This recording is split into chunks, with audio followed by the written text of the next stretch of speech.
Hey guys, Drifter here. Today I have a video for you called What is Love? An asexual subscriber has a problem. We're going to be doing some very roundabout problem solving, and we're going to be talking a lot about human emotion today. The gameplay that you're seeing is me playing domination on Raid with my little MSMC. I'm going to change my guns up a little bit later on. As per usual on this channel, I'm going to get off to a very rough start, but then come out to have a very strong finish, and one of my favorite kill cams in this game thus far. You just got to see it. Let's skip to the problem presented in this message. I'm just going through my inbox every day, reading messages. A lot of people reach out to me for help for some various reason. I don't know why. They think I'm like Dr. Phil. And I get a message and it starts off, "Hey Drifter, I'm a female subscriber, probably one of your few, and I have a very unusual problem. You see, for as long as I've lived, I have never been attracted to anyone. I've self-diagnosed as asexual. I don't feel a strong sexual desire toward any one particular gender, any race, any person, any strong sort of emotional attachment. And the question here is, can you please help me?" He says, "I'm scared. I feel alone. All of my friends are getting older. They're getting married. They're getting boyfriends. They're forming strong relationships, and I'm being left out. And it's starting to dawn on me that I'm scared that I might end up being forever alone, that I'm going to grow old by myself and nobody's going to love for me and nobody's going to care for me." And this is a very, very strong and very real feel for millions of people around the world, because one of the things that human beings seek after your initial comfort food, or even a lot of times before that, is they seek approval, and then they're also seeking love. They're seeking romantic interest. They're seeking that significant other. That's a pretty good jump shot right there, but somebody mopped up for me. And I didn't honestly know where to go with this one. I kept reading the message, and the person indicated that they had been abused sexually as a child and that it could possibly stem from that. And I'm reading through here, and my first instinct is to just ignore this is a troll, or just say, "I do not know how to help, please contact a professional," something like that. But then my heart decides to be a little asshole, and it's like, feel all of these emotions, all of these feels, and I'm like, I don't want to feel these, I want to play Call of Duty. And Heart's like, "No, you will feel their pain." I'm like, oh, damn it, Heart. Okay, I'll help. I am not an expert on human sexuality. I honestly don't have a degree in psychology, nor do I have a degree in therapy. One of my roommates did. I learned quite a bit from him. I've had basic college classes in human psychology. I read a lot, so I'm going to try to help with what I can. And this starts off with the definition of asexuality. First thing you do, you go to Wikipedia, you read the basic overview, but then you go down and the links down there way in the bottom, the citations, and start reading through those. But the basic definition of asexuality is the lack of sexual attraction to anyone, low or absent interest in sexual activity. This is different from celibacy or abstention. Those are choices that you still have the desire, you still have the attraction, but you just choose to not act on them, like a priest would be the easiest example of that. This is actually not having any sort of sexual urges or a sexual attraction to a person, which is very, very rare. This is more rare than homosexuality or any sort of trans or pan or whatever, even weird. Zoophilia probably is more common than this. Or read about it, and there seems to be two causes. Number one is genetic, and number two is situational. This is with almost all human psychological problems. I would wager that this person, we need to give her a name, so I'm just going to start down alphabetical. Alejandro, Armando, and those are male names. Amy, Amanda. Let's go Amy. That's easy. That's 3 letters. I can remember it. So let's say that Amy is genetically predisposed to this, and through some sort of event in her life, something triggers her that causes her to shut down emotionally. Now, I'm tailoring this explanation a little bit more for her. There's like a million different ones we could get into. And I'm wagering that this is the child abuse. This is what she was talking about, being abused as a child, being sexually molested, this sort of stuff.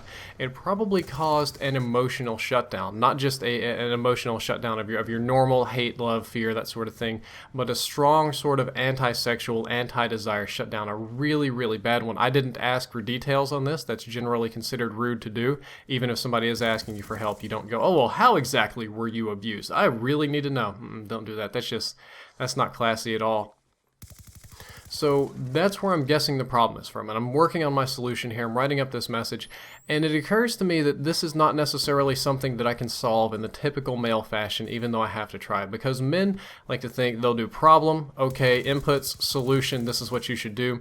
Women, and I run into this problem especially with my wife, they have a problem and they're not looking for a do XYZ solution. They're looking for an emotional understanding, they're looking for support, they're looking for a brace, a little push, not necessarily a whole thought out plan. So I sat back and I thought about it for a little bit, and it occurred to me, Amy is misunderstanding what it means to be in love with somebody. And as I reread the message, I realize more and more and more what she's misunderstanding for love is simply sexual attraction. She thinks that love equals kissing, making out, fondling, that sort of stuff.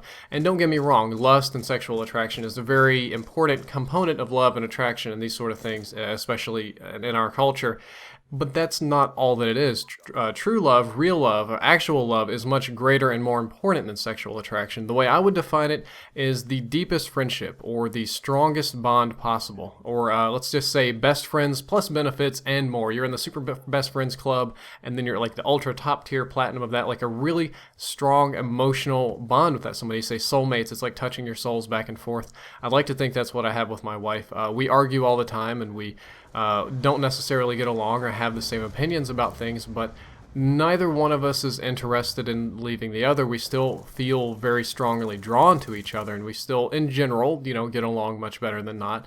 And I think that would be a better definition of what love is. So I try to explain that. I'm writing in the message that you cannot simply fuck your way into love. You cannot simply make yourself pretty or just all of a sudden get a lady boner for somebody. It's not like that. You actually have to feel them, the person, the bond, the friendship. So my solution is thus. Number one, you need to see a professional. I'm not a licensed professional. I probably shouldn't be giving advice, but my damn feelings won't let me not give you advice. I have to try to help because almost nobody actually takes the advice of going to see the professional because they're afraid of getting locked up in the loony bin. The number two step was that you should make lots of friends, preferably guy friends. I'm just assuming a normal heterosexual relationship here. And try to make a guy best friend or two. Try to find people that you really, really like and think about people that you wouldn't mind spending time with, a lot of time, maybe a forever amount of time with. Get to know them, get to feel them, that sort of thing.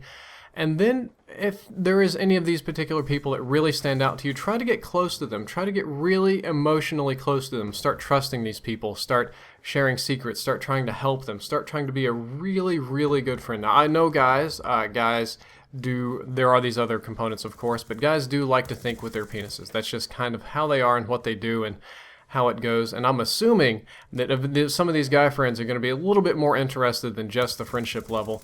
And my next recommendation is if something goes well, if you really like somebody, if you think that they could be a good friend to you, a good compatible person, a mate, ask them on a date and give it a go. You have to my advice was you have to let go and give in to the chaos of the world and just let it flow through you.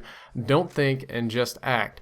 And hopefully through the experience of getting to know these people, of getting closer and closer and bonding with them and giving in just a little bit, just relaxing a little bit, that we might be able to reignite some sort of emotional attraction to a person. The sexual attraction is going to be very, very difficult. This is probably not the greatest advice of that, but we're going to get emotionally closer to the person, which is a very good start for a problem like this. And then hopefully, maybe eventually, the sexual attraction might start back up. This is where you really got to see a psychologist on this one because I don't know exactly how to do that. And we might be going somewhere. We might actually get a relationship started. We might rekindle some interest in men and relationships, and you won't have to be alone. You won't have to sit there and face the fate of growing old by yourself in a nursing home, of not having a family or anybody that cares about you, because that's a very, very scary thing. This is not necessarily a solution for everybody with asexuality. It's probably not even the best solution for Amy, but it's all I got, and I just have to help. If people ask me for advice, I try to help when I can, at least as long as it doesn't look like a troll. And it's not a one-shoe-fits-all problem. You can't. If you're having a similar problem, you might not be able to take this advice and use it on your son because it's not a one-shoe-fits-all relationship. There are millions of types of relationships in this world. People that don't look like they get along, but they get along great. People that you think are happy and they're not. People that have different expectations of each other. And I'm just hoping that this works for her. But the biggest misunderstanding, the biggest problem with this was that she didn't understand what love was. And that's what I want to nail down to you guys, especially the younger people here listening, that love is more than sexual attraction. Putting your dick in somebody is not necessarily love. That's simply lust. That's attraction. That's normal. People do that, and I wouldn't worry about it. But if you think that that's the end result of love, if you think that's the final goal in your relationship, then you really, really need to reevaluate your relationship because it's got to be much, much more important than that, or you're going nowhere fast. Well guys, that's all for this video. I hope that you enjoyed it. I hope that you learned something useful about love. I really do like this kill cam because it has to hop off of me and then move back over to the sentry gun to hose that guy down. I actually did plan that. I did that on purpose. I didn't actually think I'd get the kill cam though and got EMP'd at the end. And I hope that you learned something in this video. If you did, if you enjoyed it, don't forget to like, favorite, and subscribe. Drifter out.